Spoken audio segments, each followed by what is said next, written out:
বৈষম্য বিরোধী ছাত্র আন্দোলনের আহ্বায়ক হাসনাত আবদুল্লাহ সোমবার ঢাকার বাংলা মোটরের সংগঠনের কার্যালয়ে এক সংবাদ সম্মেলনে শেখ হাসিনার বিরুদ্ধে গুরুতর অভিযোগ উত্থাপন করেছেন।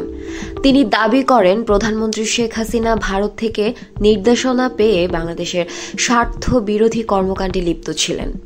তিনি বলেন, শেখ হাসিনা ভারতের বেতনভুক্ত কর্মচারী ছিলেন। ভারত থেকে যে নির্দেশ পেতেন সেভাবেই এ দেশ ধ্বংস করেছেন।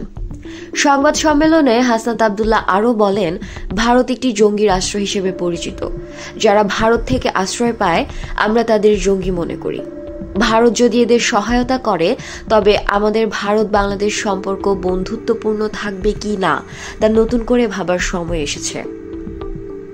তিনি অভিযোগ করেন, 5ই আগস্ট থেকে এখন পর্যন্ত কোনো আওয়ামী লীগের সদস্য মারা যায়নি, অথচ তারাই এখন আমাদের উপর আক্রমণ করছে। ক্যান্টনমেন্ট থেকে 625 জনকে বিদেশে পাচারের বিষয়েও তদন্ত হওয়া উচিত। যারা এই কাজে সহায়তা করেছে তাদের জবাবদিহিতার আওতায় আনা প্রয়োজন। এই সংবাদ সম্মেলনে উপস্থিত ছিলেন সংগঠনের নির্বাহী কমিটির সদস্য তারিকুল ইসলাম, মাহমুদা সুলতানা রিমি, আবু বকর সিদ্দিক এবং দফতর সেলের সম্পাদক জাহিদ আহসান সহ অন্যান্য নেতৃবৃন্দ।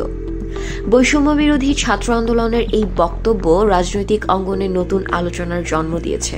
তাদের অভিযোগ এবং ভারতের প্রতি এই কঠোর মনোভাব বাংলাদেশ ভারত সম্পর্কের প্রেক্ষাপটে গুরুত্বপূর্ণ বলে মনে করছেন অনেকেই। Desk report, world vision.